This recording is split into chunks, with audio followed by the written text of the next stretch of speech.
Tosh otilur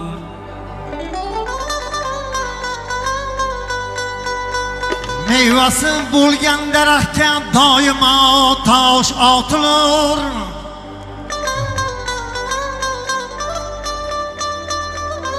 Mevasi bo'lmagan daraxtning ishqibozi kam bo'lur. Ilmi bor odamning doim, ilmi bor odamning doim do'sti dushmanlari ko'p bo'lur. Baxtiyor do'stim, Bizrob aka, do'stlaringiz ko'p bo'lsa bo'lsin. Do'stlarimiz bundanda ko'p bo'lsa bo'lsin. Düşmanımız hech ham bo'lmasin.